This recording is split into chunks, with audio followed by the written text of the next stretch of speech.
So we just replayed some of the sound from your infamous interview just a few months ago from Paris.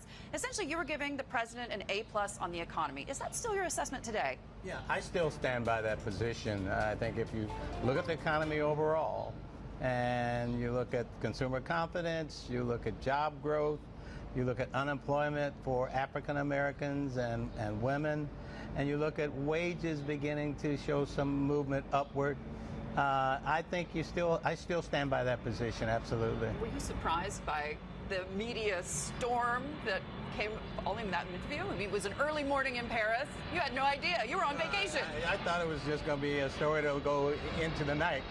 But no, I'm not surprised. There's a tendency in the media, both the conservative side and the liberal side, that if an African American speaks up in a positive way about something good that the president is doing, that in itself is a story and not the facts.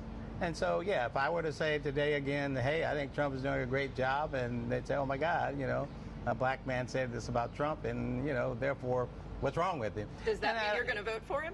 No, it means that I'm going to speak my mind and speak in an independent way and based on the facts, and not try to get caught up in the politics of what I call zero-sum game.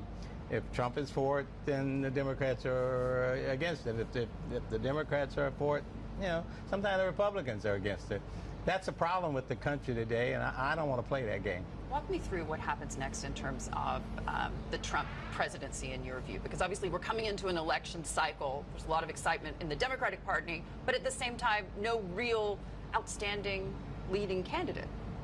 Yeah, I think, and I said this on the Paris interview, that, being a longtime Democrat and still am, I do not see anybody in the Democratic primary races today that is enough in the center where I believe most of the voters are, and I particularly think where most of the African American voters are, in terms of talk about things that bring benefits to that community.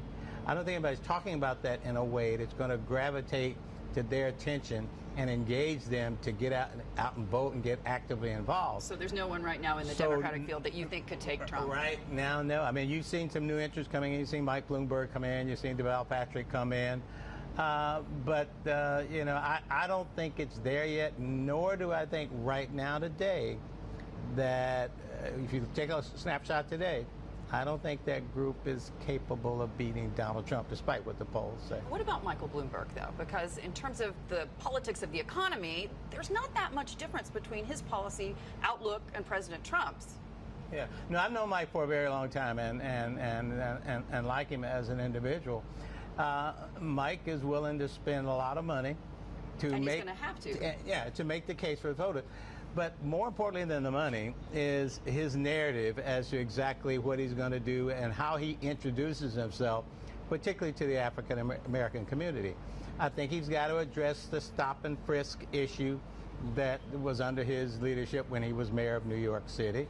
And I think he's got to let the African American community knows that he identifies with their issues, something that he's identified with to some extent in New York, and he's been positive on gun control and climate control and other things like that benefit all of us. But African Americans really want somebody who speaks from their heart in an authentic way to their issues, and Mike needs to get out across the country, not just in the urban markets, but in the South, and say, I need to hear from you. He really needs to get more insight from that community that he's probably been involved in before. He's a great philanthropist, obviously, but that's not down to what I call to the voter instinct of why you over this person, if assuming we got great jobs and we got deregulation and we got an economy that looks like it's going to continue to grow over the next couple of years.